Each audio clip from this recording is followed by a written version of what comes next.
Bismillahirrahmanirrahim. Assalamualaikum warahmatullahi wabarakatuh. Alhamdulillah wassalatu wassalamu ala Rasulillah Sayyidina wa maulana Muhammad ibni Abdillah wa ala alihi wa sahbihi wa man tabi'ahu wa mawala. Yang sama-sama kita hormati Bapak dan Lanut, Bapak Camat, alim ulama, tokoh masyarakat, hadirin hadirat, jamaah fardu subuh. Semua yang hadir subuh ini mendapatkan pahala seperti sholat sepanjang malam. Yang ngomong bukan Abdul Somad. Hadis Nabi Muhammad SAW. Man shalla subha fi jama'atin, siapa yang sholat subuh berjamaah, faka'annama shallal laila kullah, dapat pahala seperti sholat sepanjang malam. Jadi kalau mau dapat pahala seperti sholat sepanjang malam, tahajudnya Nabi Muhammad SAW, istiqomah sholat subuh berjamaah. Mudah-mudahan kita sampai anak cucu kita sampai hari kiamat istiqomah sholat subuh berjamaah. Orang yang paling banyak dapat berkah hari ini di Makassar, di Maros, di Sulawesi Selatan, di Indonesia, di dunia ini, yang paling banyak dapat berkah adalah orang yang sholat subuh berjamaah.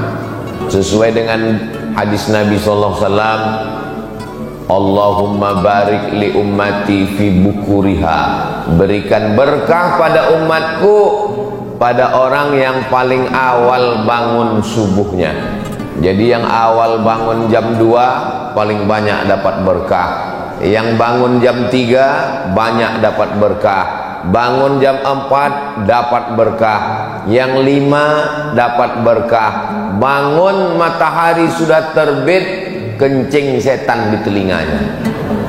Man nama, siapa yang tidur, walam yusalli, sampai tidak sholat subuh, balas syaitanu fi udhunih, kencing setan di telinganya. Menyediakan toilet setan bagi orang yang tidak subuh berjamaah. Padahal ini hari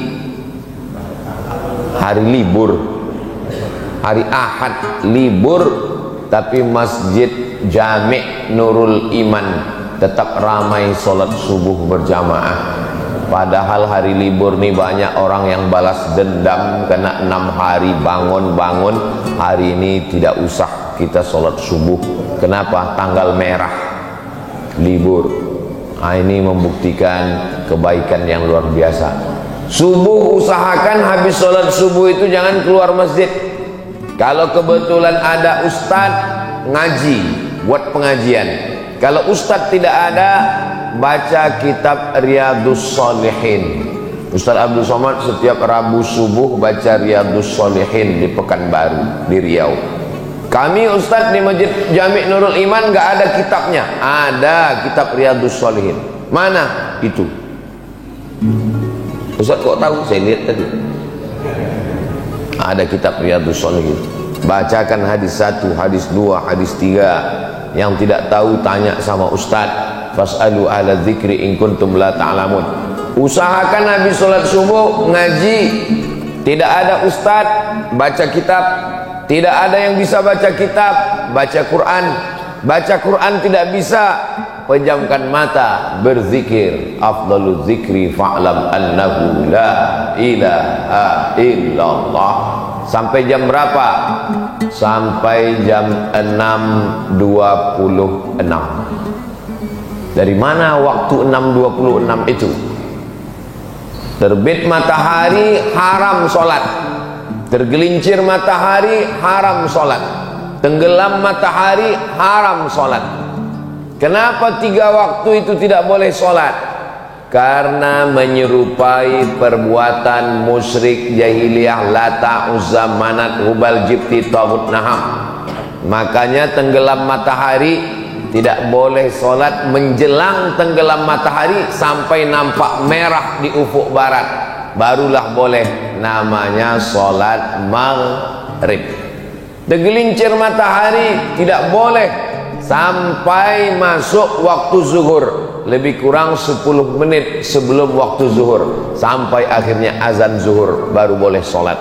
Nah, ketika terbit matahari ini, jam berapa baru boleh sholat? Jam 6.26. Ustaz tahu dari mana di kota Makassar, di Maros, jam 6.26 boleh sholat? Sudah tertulis di jam dinding. Usahakan masjid-masjid supaya jamaahnya jangan sampai salah. Ada syuruk 6:02, duha 6:26. Apa maksud syuruk 6:02? Berarti jam 6:02 terbit matahari, namanya syuruk. Saat matahari terbit kita tidak boleh sholat, karena itu waktu dipakai menyembah berhala. Lewatkan itu, maka dibuatnya duha 6:26, barulah boleh sholat. Sholat apa namanya? Kalau cukup 3 syarat, namanya sholat sunat isyraq. Waktu terbit matahari namanya syuruk, nama sholatnya isyraq. Syaratnya 3. Pertama, sholat subuh berjamaah. Nomor 2, jangan keluar masjid setelah sholat subuh, berzikir, baca Quran, pengajian. Yang ketiga, sampai terbit matahari. Jadi kalau sholatnya di rumah atau tidak ke masjid, atau habis sholat pulang, tetap boleh sholat sunat jam 6.26. Kalau cukup 3 syarat, namanya sholat sunat isyraq. Kalau tidak cukup 3 syarat, namanya sholat duha. Jangan sampai pegawai kantor BUMN ngantri orang urusan di kantor sampai jam 9, jam 10, panjang antrian di bank, di kantor BUMN, kantor dinas. Tanya, kenapa ramai betul orang ngantri? Urusan Pak. Pegawainya mana? Pegawainya sholat duha di musola. Sholat duha hukumnya sunnah, melayani orang banyak hukumnya wajib, meninggalkan yang wajib gara-gara yang sunnah haram hukumnya. Makan duit negara, APBD, APBN, digaji per menit, per detik di kantor, makan duit haram. Maka sholat sunat duhanya kapan? 6.26 sudah boleh sholat duha. Sebelum berangkat kerja jam setengah 7, jam 7 sholat duha baru berangkat. Tapi katanya duha itu jam 8, jam 9, itu waktu afdal. Adapun waktu boleh jam 6.26 sudah boleh, tapi waktunya ini berubah-ubah sesuai dengan terbitnya matahari. Bagaimana kami bisa tahu nanti Ustaz Abu Somad sudah pulang, kami nggak tahu lagi jam berapa? Mudah saja, datang ke Masjid Jami' Nurul Iman, lihat sebelah kiri. Ini pendidikan yang baik. Terus kalau kami sholat sunat isyraq nanti pahalanya apa? Man sholat subha fi jama'atin, siapa yang sholat subuh berjamaah, summa qa'ada yadhkurullah, duduk berzikir mengingat Allah, hatta tatlu asyam, sampai terbit matahari. Jam 6.26 summa yusalli rak'ataini, sholat sunat isyraq 2 rakaat. Niatnya usalli sunnatal isyraq, pakai qaf, usalli sunnatal isyraq raka'ataini lillahi ta'ala. Saya sholat sunat isyraq 2 rakaat lillahi ta'ala. Kanat lahu ka'ajri hajjatin wa umrah, dapat pahala seperti ibadah haji dan umrah. Ini keringanan yang diberikan Allah. Saya tidak tahu di Makassar, di Maros, di Sulawesi Selatan berapa lama daftar tunggunya. Tapi kalau di Pekanbaru Riau, store 2024, berangkat 2050. Bagi saya yang sekarang umur 25 tahun ini, berarti umur 50 nanti baru berangkat. Bayangkan itu. Jangan kecewa, jangan bersedih, jangan berkecil hati. Kenapa? Sholat subuh berjamaah, duduk berzikir mengingat Allah sampai terbit matahari. 6.26 untuk waktu Masjid Jami' Nurul Iman, Sulawesi Selatan. Maka sholat sunat 2 rakaat dapat pahala seperti haji dan umrah. Mudah-mudahan kita istiqomah insyaallah. Nah, jadi Allah itu maha pemurah. Jadi kalau ada orang mengatakan Tuhan itu tidak adil, saya tidak punya duit, tidak bisa pergi ke Makkah, ONH plus mahal, saya dulu tidak tahu kenapa disebut dengan ONH+. Ternyata setelah saya sekolah ke Mesir baru saya tahu. Plus itu artinya fulus. ONH fulus. Karena mahal biayanya. ONH biasa daftar tunggunya panjang, tapi orang lupa Allah berikan keringanan. Sholat subuh berjamaah, sholat sunat 2 rakaat, mendapatkan pahala haji dan umrah. Ini Ustaz ngomong begini ada hadisnya? Ada. Di mana hadisnya? Dalam Sunan At-Tirmidzi. Siapa yang menulis kitab itu? Imam Abu Isa Ibnu Sawrah At-Tirmidzi. Itu hadisnya sahih atau tidak sahih? Hadisnya hadisun hasan. Nah, hasan kan tidak sahih. Sahih dengan hasan sepakat ulama boleh dijadikan sebagai landasan akidah, landasan hukum halal haram, dan landasan dalam beribadah. Maka jangan ragu tentang melaksanakan sholat sunat isyraq. Apakah nanti kita laksanakan sendiri-sendiri atau berjamaah? Sendiri-sendiri. Selesai saya tausiah, Bapak Ibu sholat sunat isyraq. Ketika Bapak Ibu sedang sholat sunat, saya pun pulang. Cuman di belakang nih nggak ada pintu nampaknya. Oh ada. Bapak Ibu yang dimuliakan Allah Subhanahu wa taala. Kira-kira kalau dalam sholat kita menyebut nama orang boleh atau tidak? Misalnya nama suaminya Mas Parno, disebutnya nama suaminya Allahumma arham Mas Parno. Apakah sholatnya batal? Menyebut nama orang dalam sholat tidak batal, tapi menyebut satu kata yang bukan bahasa Arab batal. Allahu Akbar. Datang orang ngetuk pintu, tuk tuk tuk, sedang sholat, batal. Atau waktu sedang sujud, keluar dari mulutnya, luluskan PNS, batal. Karena keluar bahasa yang bukan. Tapi kalau nama orang tidak batal. Mana dalilnya menyebut nama orang tidak batal? Buka kitab biografi Imam Ahmad bin Hanbal, Imam Hambali, Imam mazhab yang keempat, Imam Hanafi, Imam Maliki, Imam Syafi'i, Imam Hambali. Imam Hambali mendoakan Imam Syafi'i dalam sholatnya arba'ina sanah, 40 tahun. Apa bunyi doanya? Allahumma firli wali walidayya wali Muhammad bin Idris Asy-Syafi'i. Ya Allah, ampunkan saya, ampunkan orang tua saya, dan ampunkan dosa guru saya Muhammad bin Idris Asy-Syafi'i. Itu dalil tidak batal menyebut nama orang dalam sholat. Ustaz, ya, kalau nyebut nama pacar Pak Ustaz, pacaran haram, melakukan hubungan yang haram dikemas dengan yang halal. La talbisul haqqa bil batil. Jangan campurkan yang hak dengan yang batil. Mudah-mudahan anak-anak muda kita selamat dari pacaran, insyaallah. Selamat dari zina, selamat dari hubungan yang tidak dihalalkan Allah Subhanahu wa ta'ala. Tapi ada orang yang namanya disebut dalam sholat, memang dia sebagai rukun sholat. Kalau tidak disebut maka batal sholat. At-tahiyatul mubarakatus salawatut thayyibatu lillah. Assalamu alayka ayuhan nabiyyu wa rahmatullahi wa barakatuh. Wassalamu alayna wa ala ibadillahi salihin. Ashhadu an la ilaha illallah wa ashhadu anna muhammadar rasulullah. Tiba-tiba kantong bergoyang, handphone berbunyi. Assalamualaikum warahmatullahi. Ya, halo, sebentar ya. Batal sholat menurut mazhab Syafi'i. Kenapa batal sholat? Karena dia lupa mengucapkan Allahumma salli ala sayyidina Muhammad wa ala ali sayyidina Muhammad. Sependek-pendek sholawat.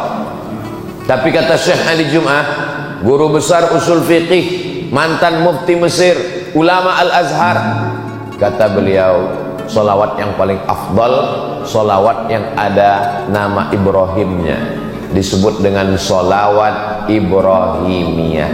Allahumma salli ala Sayyidina Muhammad wa ala ali Sayyidina Muhammad kama sallaita ala Sayyidina Ibrahim wa ala ali Sayyidina Ibrahim. Allahumma barik ala Sayyidina Muhammad wa ala ali Sayyidina Muhammad kama barakta ala Sayyidina Ibrahim wa ala ali Sayyidina Ibrahim. 4 kali. Ustaz Abdul Somad masuk ke Masjid Jami' Nurul Iman, menyebut namanya sudah 12 kali. Kok 12 kali Ustaz? Masuk tadi tahiyatul masjid, Ibrahim, Ibrahim, Ibrahim, Ibrahim. Habis itu qabliyah subuh, Ibrahim, Ibrahim, Ibrahim, Ibrahim. Habis itu sholat subuh, Ibrahim, Ibrahim, Ibrahim, Ibrahim. Habis itu nanti sholat sunat isyraq, Ibrahim, Ibrahim, Ibrahim. Itu di dalam sholat. Bagaimana dengan di luar sholat? Sayang saya dengan ayah saya, dengan ibu saya, belum ada saya sebut namanya. Tapi nama dia sudah kita sebut. Kama sallaita ala Sayyidina Ibrahim wa ala ali Sayyidina Ibrahim kama barakta ala Sayyidina Ibrahim wa ala ali Sayyidina Ibrahim. Nanti anak ibu nanya, Mama, mama, mama, ya, kenapa Nabi Ibrahim itu disebut dalam sholat sampai 4 kali? Pokoknya dari mama kecil sudah begitu. Ayah, ayah, ayah, ya, kenapa yang disebut nama Nabi Ibrahim bukan nama Nabi Adam, bukan nama Nabi Idris, bukan nama Nabi Nuh, bukan nama Nabi Zakaria, bukan nama Nabi Yahya? Kenapa Ibrahim, Ibrahim, Ibrahim, Ibrahim? Kata Ustadz, jangan banyak nanya. Kalau banyak nanya nanti masuk neraka.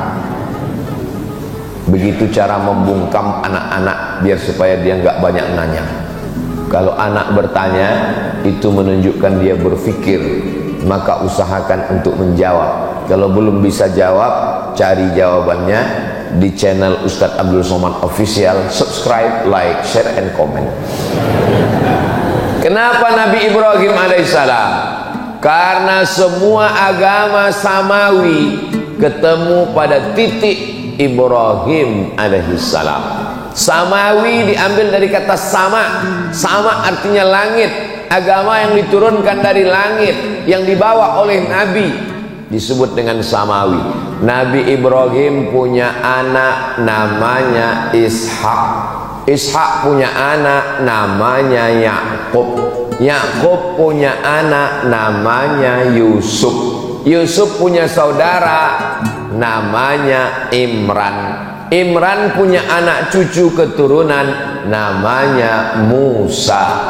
Agama yang dibawa oleh Nabi Musa adalah agama Islam, tapi dirubah oleh orang Yahudi. Mereka sebut nama agama sekaligus suku mereka dengan suku Yahudi. Enggak Pak Ustadz, itu sekarang negaranya bukan Yahudi, namanya Israel. Apa beda Yahudi sama Israel? Nabi Ibrahim punya anak namanya Ishak. Ishak punya anak namanya Yakub. Yakub namanya 2, satu Yakub, satu lagi Israel. Maka anak cucu keturunan Yakub disebut dengan Bani Israel. Isra artinya hamba, El artinya Tuhan. Israel hamba Tuhan. Asli nama itu bagus, cuman anak cucunya tidak bagus. Israel hamba Tuhan. Bahasa Arabnya Abdul Somad. Abdul itu hamba, Somad itu Tuhan. Jadi nama saya ini kalau Israel. Tapi jangan nanti gara-gara ini ada yang hamil, mohon maaf, punya anak, Pak Ustadz, siapa kasih nama anak saya? Israel. Nanti dia diserang Palestina. Maka disebut dengan Bani Israel. Kalau Yahudi, Nabi Ibrahim punya anak namanya Ishak. Ishak punya anak namanya Yakub. Yakub punya anak namanya Yusuf. Yusuf punya saudara seibu sebapak namanya Yahuza. Cucu cicit keturunan Yahuza disebut dengan Yahudi. Insya Allah Pak Ustadz, nanti saya jelaskan di rumah di anak saya. Papa, apa beda Yahudi dengan Israel? Nabi Ibrahim punya anak, anak terus, siapa aja namanya, ujung-ujungnya Yahudi. Nah, gitu caranya. Lalu kemudian Nabi Ibrahim punya anak namanya Ishak. Ishak punya anak namanya Yakub. Yakub punya anak namanya Yusuf. Yusuf punya saudara semua. Itulah yang disebut dalam Al-Quran. Inni ra'aitu ahada asyara kaukaba. Saya melihat 11 bintang. Wasyamsa wal qamar, matahari dan bulan. Ra'aituhum li sajidin. Saya melihat 11 bintang tambah matahari dan bulan bersujud kepada saya. Apa arti mimpinya itu? Ternyata arti mimpinya 11 bintang, 11 saudara. Matahari ayah, bulan ibu, 11 bintang, 11 orang saudara. Yusuf ditambah ayah dan ibunya datang menemui Nabi Yusuf alaihissalam. Saat itu Nabi Yusuf sebagai Perdana Menteri Mesir. Maka mimpi ini luar biasa, ada takwilnya. Ustadz, saya selalu mimpi Pak Ustadz. Mimpi apa? Mimpi menang judi online. Pasti sebelum tidur main slot. Mudah-mudahan kita selamat dari judi. Sekarang main judi luar biasa. Dari mana modalnya main judi online? Ada pinjaman online, pinjol. Mudah-mudahan anak-anak kita, berapa banyak ibu-ibu, bapak-bapak tiap bulan dapat tagihan-tagihan. Ternyata bapaknya tidak main judi, ibunya tidak, tapi anaknya main handphone. Padahal sudah dikunci pakai cap jempol. Rupanya bapaknya tertidur, dipakai jempolnya. Hati-hati Pak, kalau bisa ibu bapak tidur pakai sarung tangan. Saudara yang dimuliakan Allah Subhanahu wa ta'ala. Nah, keturunan dari saudara Nabi Yusuf tadi melahirkan dari Yahuza cucu cicit keturunan namanya Imran.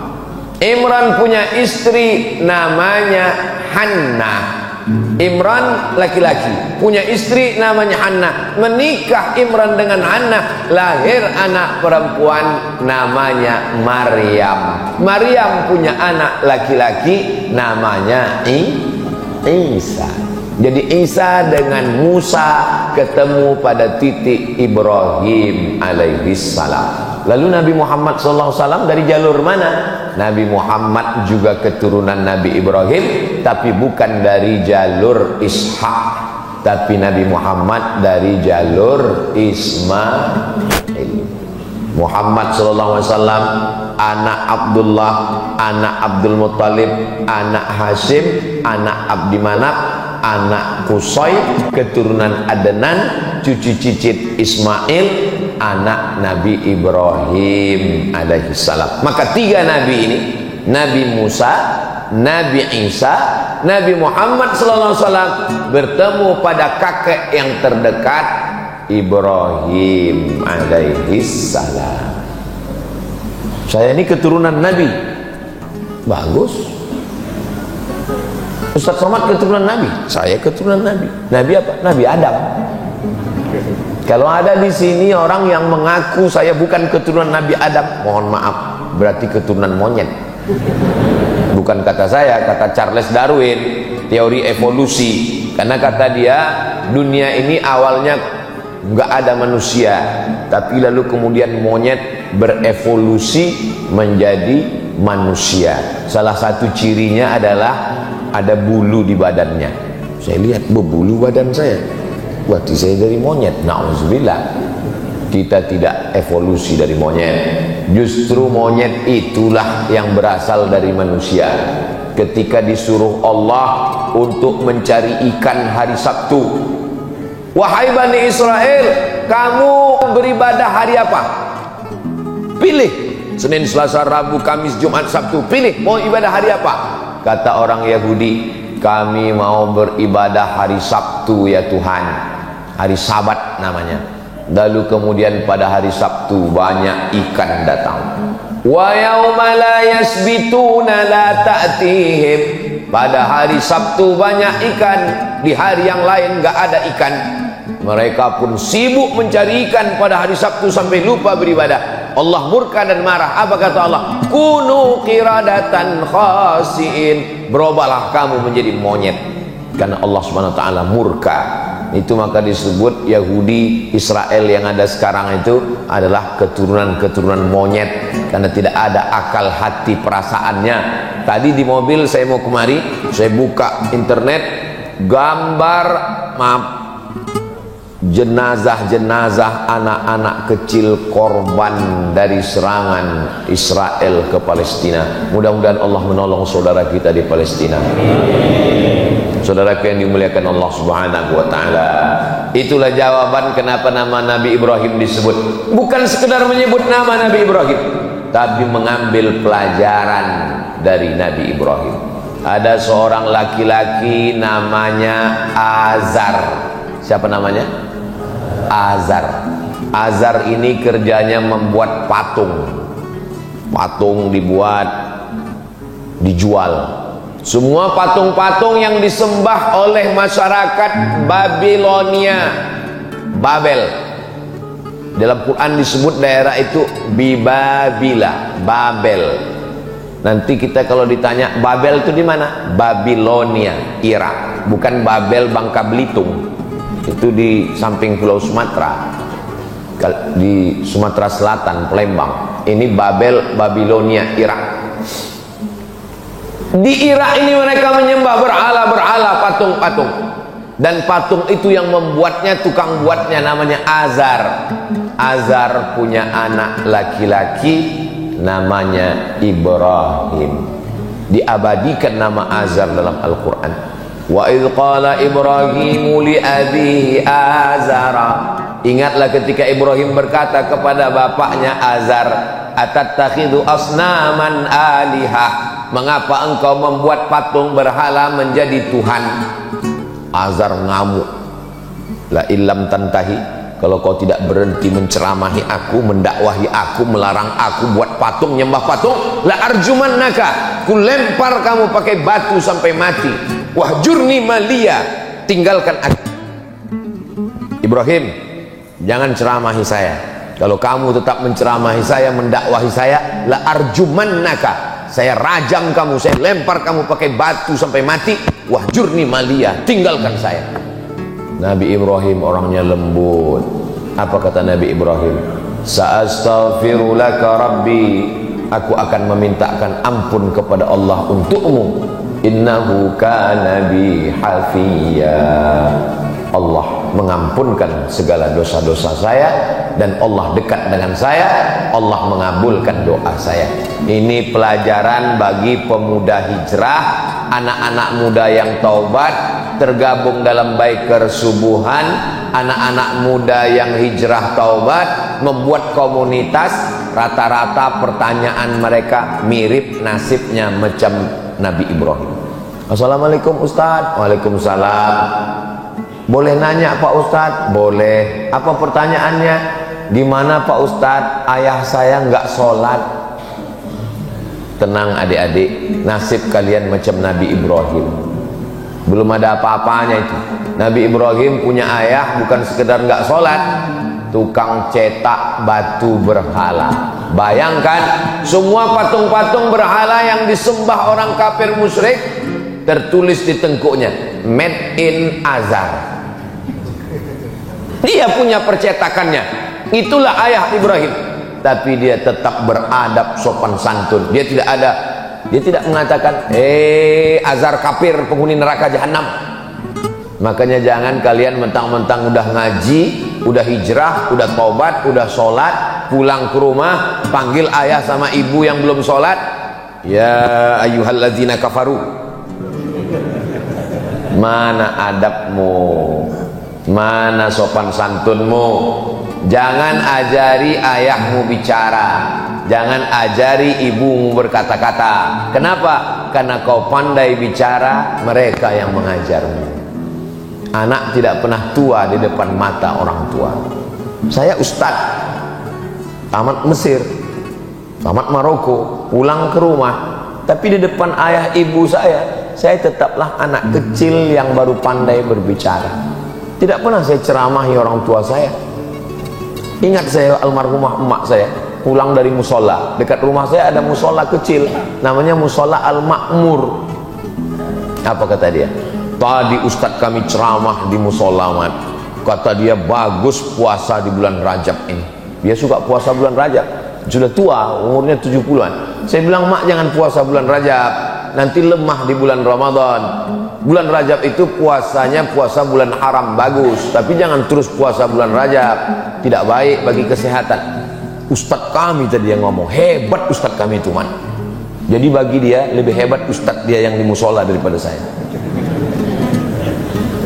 Dia pergi umroh, pembimbingnya Ustadz Yurnalis namanya di kota Pekanbaru, dengan Ustadz Mawardi Muhammad Saleh namanya di kota Pekanbaru. Pulang dia umroh, dia kasih tahu ke saya, aku umroh tadi, Mat, hebat pembimbing kami itu. Kira-kira kau bisa nggak ceramah macam dia ya? Di depan mata orang tua, anak tetaplah anak kecil yang belum bisa apa-apa. Maka jangan pernah menceramahi orang tua. Kenapa? Karena kau serius, mereka melihatmu lucu. Lucu kau ya, anak kecil udah pandai ceramah gitu ya.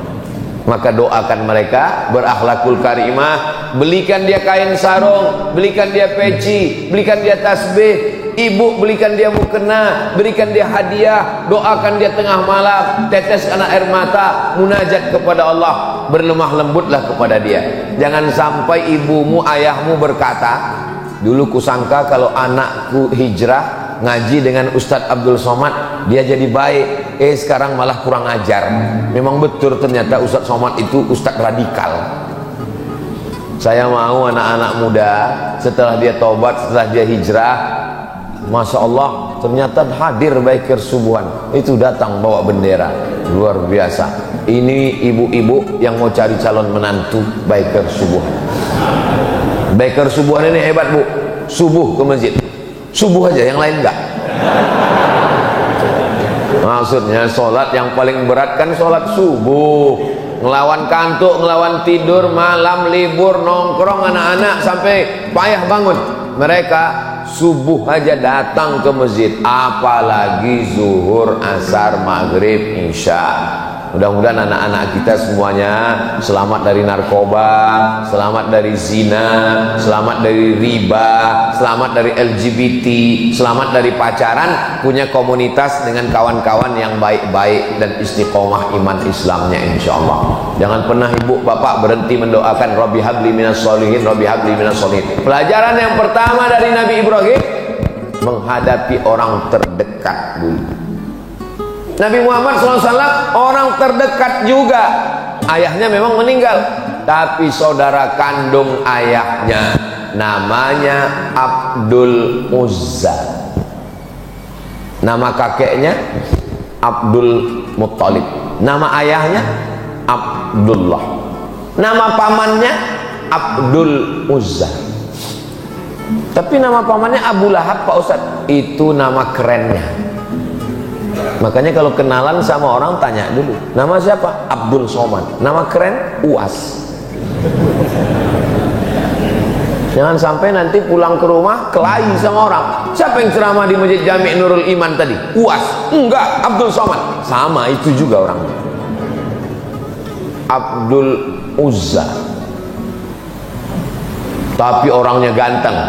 Kalau dia datang seperti api yang menyala. Maka yang sekarang sering ngomong, menyala abangku, menyala seperti api yang menyala. Bahasa Arabnya api yang menyala itu lahab, maka disebut dia dengan Abu Lahab. Makanya kalau ada di tempat kita orang ganteng tapi nggak pernah ke masjid, berarti saya nggak ada ngomong begitu. Di Pekanbaru ada, saya lewat di jalan, ada rumah makan, mampir rumah makan Abu Lahab. Haram ini pakai nama Abu Lahab, ternyata ujungnya pakai P, lahap, bukan B. Kalau lahap makan, maksudnya makan, kalau di situ lahap. Nggak tahu rumah makan itu sudah buka atau tutup, karena takut orang mampir. Tarmihim bihijaratin min sijil. Bapak Ibu yang dimuliakan Allah Subhanahu wa taala, ujian pertama pemuda hijrah orang tua. Jangan sampai kurang ajar dengan orang tua.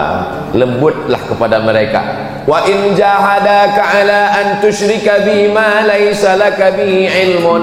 Kalau ayahmu ibumu memaksamu untuk beribadah kepada yang bukan Allah, mempersekutukan Allah, maksa buat dosa.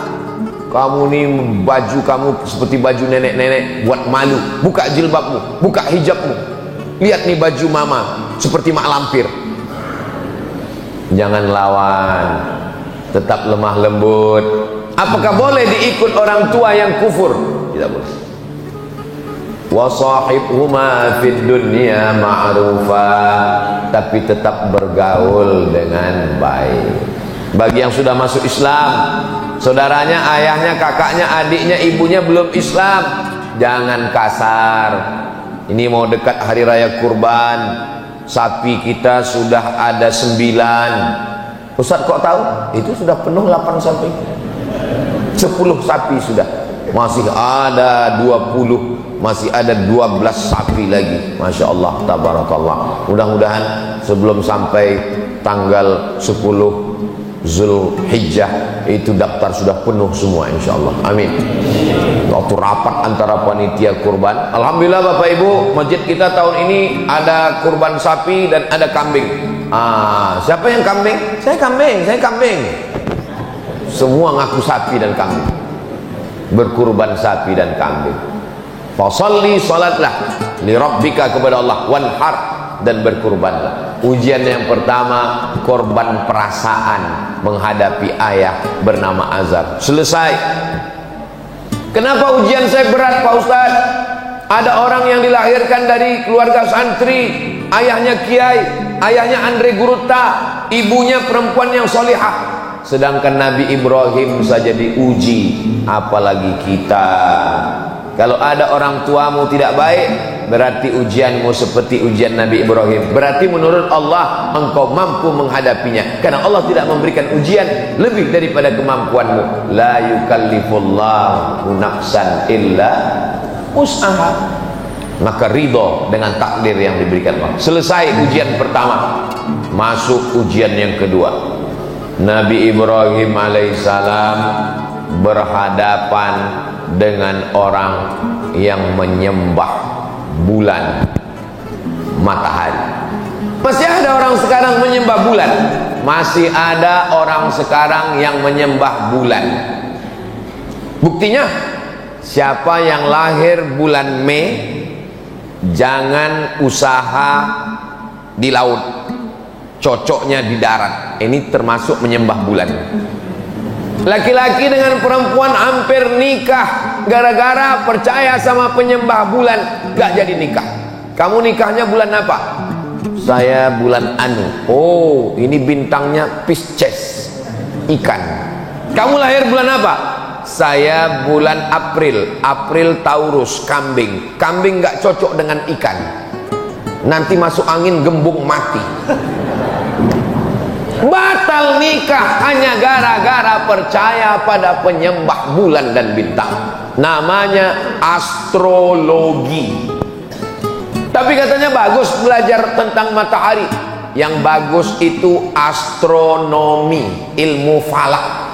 Sedangkan yang sesat itu astrologi, percaya kepada perbintangan. Dulu orang kalau baca majalah, ramalan bulan depan. Alhamdulillah, kita tidak percaya sama ramalan. Kita hanya percaya kepada Allah. Bismillah tawakkaltu 'ala Allah, la haula wala quwwata illa billah. Ternyata astrologi ini sudah ada sejak zaman Nabi Ibrahim alaihissalam. Nenek moyang kita menyebutnya dengan ilmu nujum. Nujum diambil dari kata najam. Allah bersumpah dalam Al-Quran, wan najmi idza hawa, demi najam. Najam artinya bintang, nujum bintang-bintang. Ilmu nujum, ilmu yang mengkaji tentang bintang-bintang, dikaitkan dengan nasib manusia. Ini hukumnya syirik, karena lebih percaya kepada bintang daripada kepada Allah. Meniadakan kuasa Allah, yang berkuasa adalah planet bintang-bintang. Dalam Islam diajarkan la ilaha illallah. Tidak ada itu kuasa bintang-bintang bisa mempengaruhi nasib manusia. Nabi Ibrahim berhadapan dengan orang astrologi, penyembah bintang-bintang. Ada dalam Al-Quran, ada dalam Al-Quran. Falamma ra'al qamara bazighan qala hadza rabbi. Ketika dia melihat bulan, dia katakan, oh bulan Tuhan. Falamma afala qala la uhibbul afilin. Ketika bulan hilang, berarti dia bukan Tuhan. Falamma ra'a asy-syamsa bazighatan qala hadza rabbi. Ketika muncul matahari, oh ini Tuhan. Hadza akbar, ini lebih besar daripada bulan. Falamma afalat, ketika dia hilang, berarti dia bukan Tuhan. Banyak orang mengartikan ayat ini, mengatakan Nabi Ibrahim sedang mencari Tuhan. Lihatlah perjalanan Ibrahim mencari Tuhan. Dia lihat bintang, dia sangka Tuhan. Dia lihat matahari, dia sangka Tuhan. Nabi Ibrahim bukan filosof. Yang mencari Tuhan itu ahli filsafat. Aristoteles, Demokritos, Sokrates, Thales, itu yang mencari Tuhan. Sedangkan nabi-nabi tidak pernah mencari Tuhan. Nabi Ibrahim tidak pernah mencari Tuhan. Allah yang memperkenalkan diri kepada nabi-nabi. Ma'rifah namanya, perkenalan Allah kepada nabinya. Lalu apa maksud Nabi Ibrahim melihat matahari bulan? Dia mau mengajar para astrologi itu bahwa nasibmu bukan ditentukan oleh matahari, tidak ditentukan oleh bulan lahir, tapi ditentukan oleh Allah Subhanahu wa ta'ala. Kasihan sekali kalau ada orang tua masih percaya astrologi. Lahir anaknya, kata pakar astrologi, anak kamu beruntung karena lahirnya bulan penuh. Bulan sedang penuh 30, berarti anakmu ini rezekinya penuh. Lahir anak kedua pas bulan sabit, ini pembawa sial. Kan kasihan sekali. Akhirnya anak yang bulan penuh dikasih uang penuh, uang jajan penuh, sekolah penuh, akhirnya dipakai main judi. Anak yang bulan sabit dikasih uang sedikit, dia serius belajar. Setelah dewasa, apa yang terjadi? Kecemburuan sosial. Anak yang dikasih uang sedikit cerita cucu-cucu kelahi gara-gara orang tua tidak adil. Itu kakak saya disekolahkan sampai S1, S2, S3, S teler, S cendol, S doger, S bandung. Sementara adiknya tamat SMP karena dianggap sialan, nggak perlu disekolahkan. I'dilu baina auladikum, bersikap adillah kamu di antara anak-anak kamu. Ittaqullah, wahai bapak dan ibu, takutlah kepada Allah, jangan curang, bersikap adillah kepada anak-anak, jangan percaya astrologi. Nggak jadi nikah gara-gara ramalan perbintangan, tidak adil pada uang jajan anak gara-gara ramalan. Mau ikut TNI, Angkatan Darat, Angkatan Laut, Angkatan Udara, Polisi, BUMN, ASN, nggak jadi gara-gara ramalan. Kamu lahirnya bulan apa? Saya lahirnya bulan April. Oh, April ini lambangnya kambing. Cita-cita mau jadi apa? Mau ikut Pak Dan Lanut, Angkatan Udara. Nggak bisa, karena kambing nggak bisa terbang. Yang cocok jadi Angkatan Udara ini hanya nggak tahu ya, nggak hafal semua bintang. Kamu lahirnya bulan apa? Saya lahirnya lambang ikan. Ini cocok Angkatan Laut. Apa ini? Ini khurafat, tahayul, bohong, mitos semuanya. Islam datang membersihkan pikiran kita dari itu semua. Kita hanya percaya kepada Allah Subhanahu wa ta'ala. La ilaha illallah. Kalau kita berusaha berhasil, bersyukur kepada Allah, alhamdulillah. Kalau kurang berhasil, berarti Allah ingin menjadikan kita orang yang sabar. Setelah kita berikhtiar, bismillahi tawakkaltu 'alallah, serahkan pada Allah. La haula wala quwata illa billah. Selesai menghadapi ujian yang kedua, masuk ujian yang ketiga. Ini sampai ujian yang keberapa nih Pak Ustadz? Pokoknya sampai jam 6.26. Siap nggak siap sejarah Nabi Ibrahim ini? pokoknya jam 6.26 kita sholat. Dari tadi Ustaz ngeliat ke atas terus ngeliat jam, itu ada jam. Inilah hebatnya Masjid Jami' Nurul Iman. Jamaahnya bisa tenang karena jamaah bisa ngeliat jam. Ustadznya juga tenang karena ngeliat jam. Jadi dibuat jam itu dua arah, satu untuk jamaah, satu untuk ustadz. Tolong masjid-masjid yang ada di Sulawesi Selatan, yang ada di Sabang sampai Papua, di Malaysia, Brunei Darussalam, dimanapun berada, tiru penempatan jam di Masjid Jami' Nurul Iman. Jamaahnya tahu waktu, ustadznya juga tahu waktu. Karena di beberapa tempat ada jam sampai 3, tiga-tiganya mati, lupa ganti baterai. Khotib sampai. Tapi saya pernah ceramah di Masjid Pekanbaru Riau. Itu di meja itu dikasih lampu 3, hijau, kuning, merah. Saya tanya panitia, Pak panitia, ini meja Dewan Hakim Musabaqah Tilawatil Quran lupa dicopot? Bukan Pak Ustaz, ini bukan MTQ. Memang sengaja kami pasang karena banyak ustaz yang lupa berhenti kalau ceramah. Jadi dipasang. Kalau udah lewat waktu hidup lampu kuning. Itu maka Ustadz Abdul Somad kalau ceramah semua jamaah sudah tahu 60 menit berakhir. Karena tidak semua orang nyaman. Dia mau pergi ke kantor, dia ada urusan, mau masak nasi sarapan anak, mau lepas suami pergi kerja. Akhirnya pas datang ke masjid, yang pertama dalam pikirannya ngelihat Ustadz, kapan berakhir penderitaan ini. Nah, ujian yang ketiga, Nabi Ibrahim berhadapan dengan umat penyembah berhala. Ada patung-patung makhluk hidup, binatang, serangga, yang besar yang kecil. Ketika semua mereka sedang pergi ke kebun korma, Nabi Ibrahim menghancurkan berhala itu, dihancurkannya semua, dipecahkannya, diambilnya kampak, digantungkannya di berhala yang paling besar, ditinggalkannya satu. Pulang dari manen kurma, mereka lihat Tuhan-Tuhannya hancur. Tuhan jadi hantu, hancur semua. Maka mereka pun memanggil Nabi Ibrahim, diabadikan dalam Al-Quran. A'anta fa'alta hadza bi alihatina ya Ibrahim. Apakah engkau yang menghancurkan Tuhan-Tuhan kami ini wahai Ibrahim? Nabi Ibrahim menjawab dengan logika akal. Apa kata Nabi Ibrahim? Bal fa'alahu kabiruhum hadza.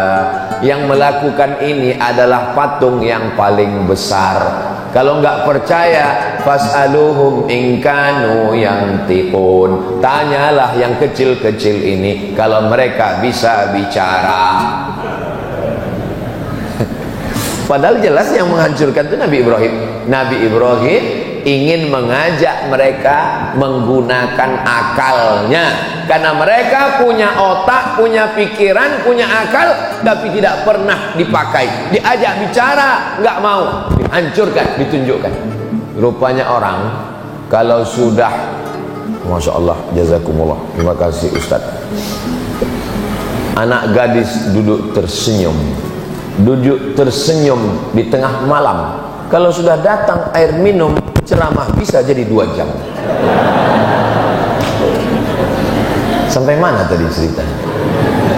Hancur berhala-berhala, ditangkap Nabi Ibrahim, dieksekusi, dipersekusi. A'anta fa'alta hadza bi alihatina? Engkau yang sudah menghancurkan Tuhan kami? Nabi Ibrahim jawab dengan slow, bal fa'alahu kabiruhum hadza. Yang menghancurkan ini patung yang paling besar. Fas'aluhum in kanu yantiqun. Mereka lah, kalau kamu tidak percaya tanya. Rupanya orang, prinsip manusia dari sejak zaman Nabi Ibrahim, kalau kalah otak, mereka akan pakai otot. Kalah otaknya, buntu, mereka pakai otak, ngadu ke raja. Rajanya Namrus. Raja Namrus mengumpulkan bala tentara, nyalakan api, bakar Ibrahim, karena dia sudah mengganggu stabilitas keamanan nasional. Akhirnya dinyalakan api unggun, harriquhu, bakar dia. Saat mereka membakar Nabi Ibrahim alaihissalam, Allah berkata kepada api, ya nar, wahai api, kuni bardan, jadilah engkau sejuk, wasalaman, dan selamat, ala Ibrahim, sejuk dan selamat engkau bagi Ibrahim. Nabi Ibrahim keluar dari api unggun dalam keadaan sejuk, dingin, dan selamat. Inilah doa yang selalu dibaca jamaah ketika menunaikan haji ke Baitullah. Ustaz Somad, ya, ini kabarnya di Makkah sedang cuaca musim panas 40 derajat Celcius. Tolong ajarkan saya doa biar supaya dingin di sana Pak Ustaz. Ya narukuni bardan wasalaman ala Ibrahim, ya narukuni bardan wasalaman ala Ibrahim, ya narukuni bardan wasalaman. Pulang haji, gimana? Alhamdulillah Pak Ustaz, selama di Makkah dingin, selama di Madinah dingin. Nggak lama temannya yang satu kloter cerita, memang dingin Pak Ustaz karena dia nggak pernah ke masjid. Dia di hotel terus. Jangan menghukumi orang pulang haji melihat bentuk fisik. Siapa yang pulang haji wajahnya gemuk dan putih, itulah hajinya mabrur. Kalau kurus dan hitam, itu hajinya mardud.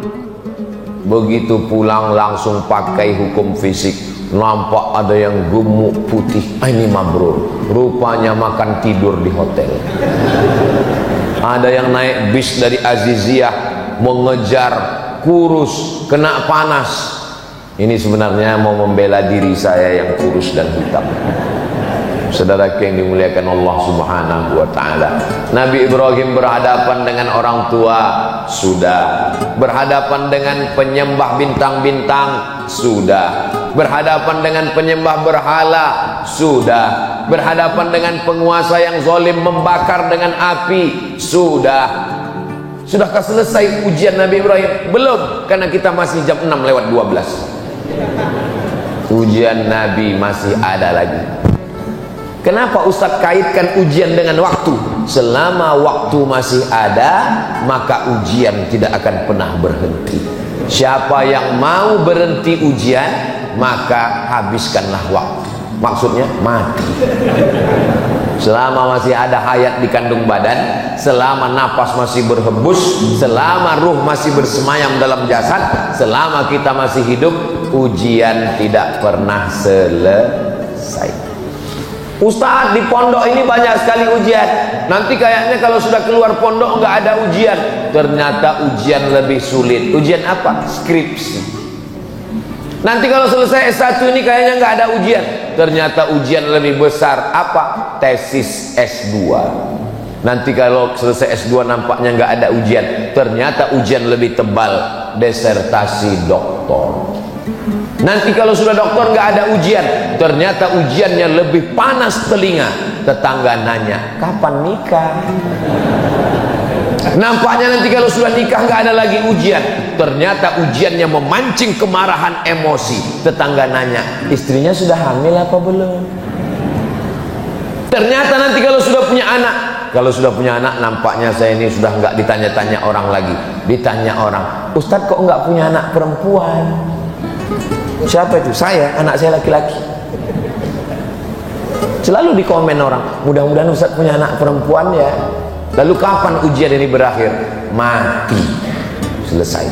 Kalau udah mati barulah kita nggak diuji. Kalau sudah mati nggak diuji juga. Marabbuka.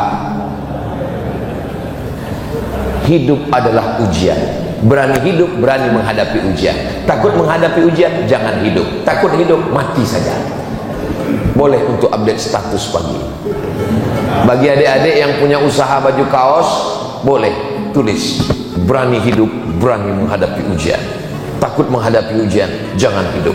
Takut hidup, mati saja. Jadi supaya orang kalau lihat baju kaos kita, bagus juga. Tapi baju kaos yang model begini jangan dibawa sholat ke Masjid Jami' Nurul Iman. Nanti orang sholat di belakang lihat, betul juga.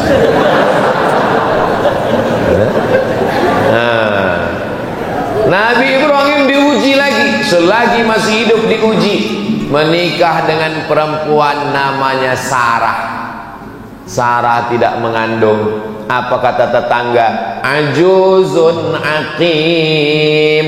Ajuz, perempuan tua. Aqim, mohon maaf, yang tidak punya anak, mandul, diejek. Akhirnya Nabi Musa, Nabi Ibrahim pindah ke Mesir. Dari Babilonia pindah ke Palestina. Di Palestina nikah dengan Sarah. Sarah tidak punya anak, pindah ke Mesir. Di Mesir ada seorang perempuan menjadi pembantu. Perempuan ini awalnya anak bangsawan, anak orang kaya, bangsawan. Bangsawan itu artinya bangsa yang hidup di awan, tinggi di atas. Terjadi peperangan, akhirnya anak perempuan bangsawan ini ditawan, dijadikan budak, dijual di pasar budak, dibeli oleh Sarah. Kata Sarah, kamu nikah dengan suami saya supaya suami saya punya anak. Itulah cerita asal muasal Sarah. Jadi bukan Nabi Ibrahim yang mencari-cari, WhatsApp, enggak ada.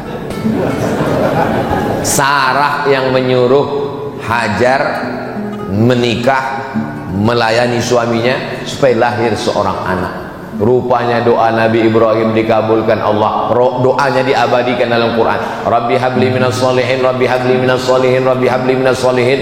Lahirnya anak, seorang anak pada umur Nabi Ibrahim dalam tafsir Ibnu Katsir 86 tahun. Bapak, ada di antara bapak yang umur 86 tahun? Kalau ada umur 86 tahun masih gendong anak, itulah Nabi Ibrahim alaihissalam. Saya sarankan ke adik-adik kalian kalau bisa cepat nikah, jangan lama-lama. Tamat kuliah, kerja, ada modal untuk beli mahar, Quran dan seperangkat alat sholat dan uang panai, nikah. Jangan tunggu lama-lama. Kenapa? Nanti kalau kalian lama nikah, pas gendong anak kecil, orang nanya, cucu ya Pak? Ustaz kau tahu? Saya pernah kena. Saya gendong Sami, datang dia, cucu ya Pak? Kepala kau cucu saya. Untung istri saya nggak dengar. Nah, jadi Nabi Ibrahim alaihissalam berdoa. Nabi Ibrahim Khalilullah, kekasih Allah, kesayangan Allah, bapaknya nabi-nabi, cucu cicitnya jadi nabi, berdoa 86 tahun baru dikabulkan Allah. Datang jamaah, Ustaz, kenapa doa saya belum juga dikabulkan Allah? Saya bilang Nabi Ibrahim berdoa 86 tahun, Nabi Musa berdoa 40 tahun, Nabi Muhammad berdoa 16 bulan baru pindah arah kiblat dari Masjidil Aqsa ke Masjidil Haram. Kamu berdoa kapan? Subuh tadi.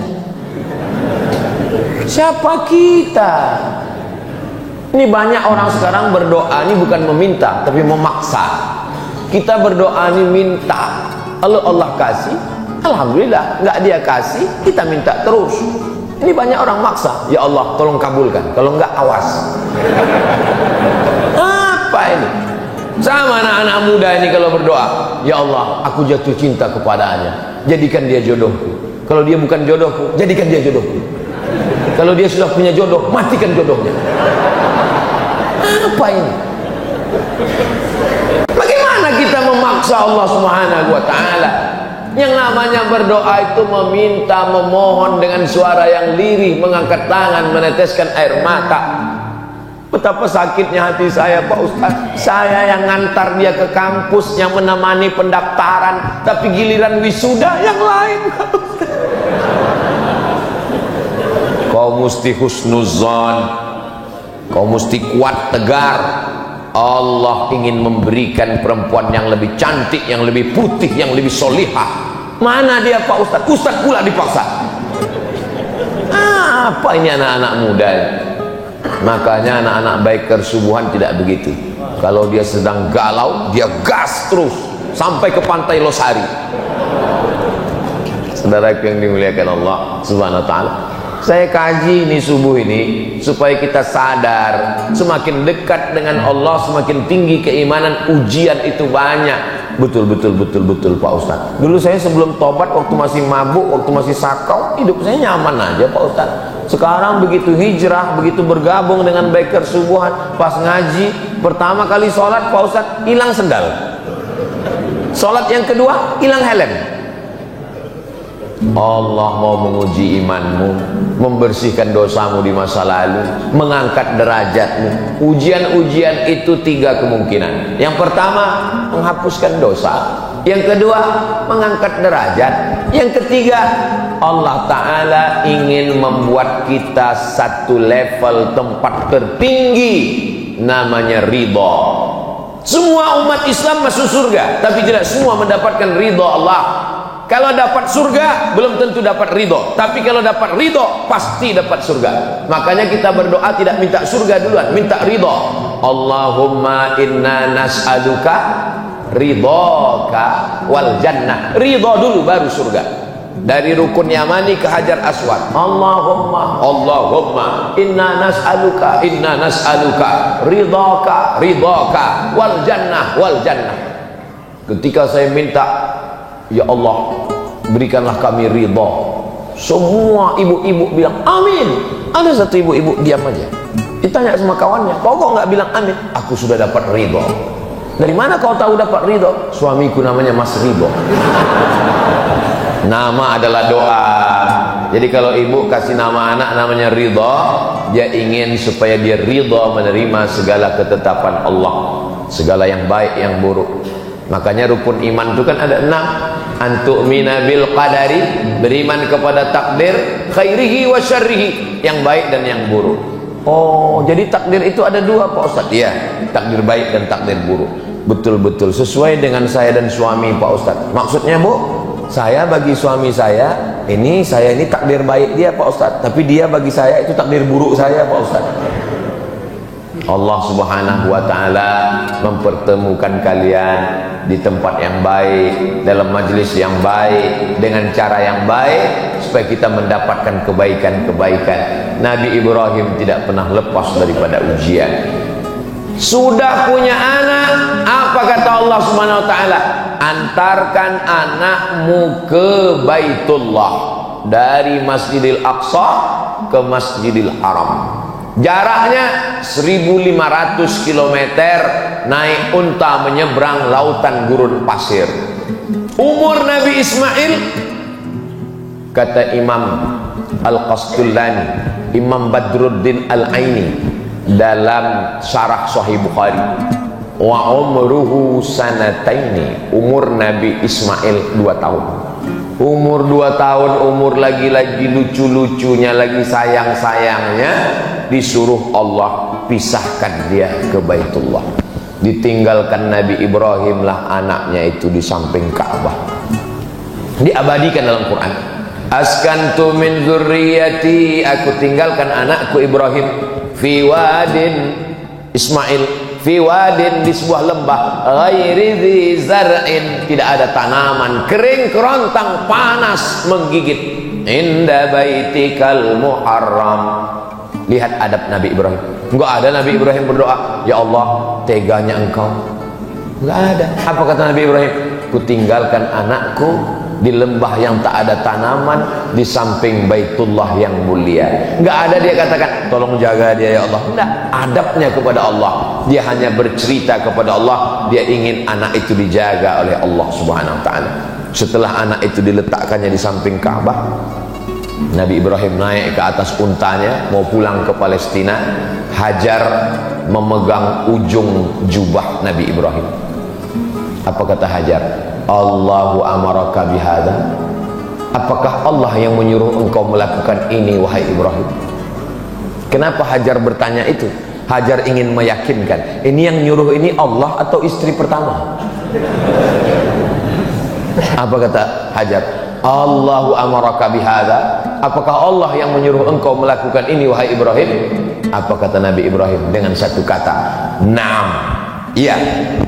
Hajar melepaskan ujung jubah Ibrahim. Apa kata Hajar? Idzan lan yudayyi'ana, kalau Allah yang menyuruh, dia tidak akan menyia-nyiakan kami di sini. Yang meninggalkan kami engkau pencari rezeki, yang bersama kami di sini pemberi rezeki. Lalu apa yang kami ragukan? Hajar perempuan yang tegar, perempuan yang luar biasa. Hajar ketika ditinggalkan bukan nangis, Ibrahim Perempuan yang tangguhlah yang melahirkan anak tangguh luar biasa bernama Ismail alaihissalam. Makanya di balik laki-laki yang hebat ada dua perempuan yang hebat. Jangan, tunggu dulu, cepat aja. Maksudnya dua itu maksudnya ibu dan istri, itu maksudnya. Ini orang ini udah lain aja nih, Bu. Di balik Nabi Ismail yang hebat ada dua perempuan yang hebat. Ibunya dan istrinya melahirkan orang-orang yang hebat. Nabi Ibrahim hebat, dua perempuan yang hebat. Ibunya solihah, nama ibunya Umailah, dan istrinya perempuan yang baik-baik. Itu maka kita selalu menyebut keluarganya Ali Ibrahim wa ala Ali Ibrahim. Ali artinya keluarga, tidak hanya Ibrahim tapi juga keluarganya yang baik-baik. Selesaikah ujian Nabi Ibrahim? Belum selesai. Masih ada ujian menyembelih anak, masih ada ujian membangun Ka'bah, masih ada ujian memanggil jamaah haji. Tapi waktu kita sudah sampai 626. Jangan kemana-mana, kita lanjutkan setelah yang satu ini. Jamaah yang dimuliakan Allah Subhanahu Wa Taala, intinya selagi masih ada waktu, ujian tidak pernah akan datang berhenti. Kita siap menghadapi ujian hidup. Bapak Ibu siap menghadapi ujian hidup? Mau nggak siap dia datang juga. Memangnya kalau kita bilang saya nggak siap Pak Ustaz, memangnya datang malaikat membawa, ini ada ujian, kamu siap apa enggak? Kalau kamu siap saya kasih, kalau enggak saya kesana dulu ya. Nggak ada begitu, mau siap nggak siap tetap. Maka kuatkan diri dengan sholat. Allahu Akbar, serahkan kepada Allah. Inna sholati wa nusuki wa mahyaya wa mamati lillahi rabbil alamin. Salat, zikir, baca Quran itu menguatkan pundak bahu kita untuk menghadapi ujian-ujian. Tapi saya tidak mengatakan saya yang ceramah, saya yang paling siap. Tidak. Doakan Bapak Ibu semua supaya Ustadz Abdul Somad punya hati yang kuat menerima ujian dari Allah Subhanahu wa Ta'ala. Kita ini kuat kalau saling mendoakan. Kita tidak pernah berpisah. Walaupun saya akan pulang besok pagi ke Sumatera, ke Riau, tapi kita tetap bersama dalam doa, saling mendoakan. Mudah-mudahan kita semuanya istiqomah, mati husnul khatimah. Anak-anak kita semuanya soleh dan solehah. Rezeki kita berkah sehingga kita bisa berhaji ke Baitullah. Ala hadhihi niyah, al-Fatihah.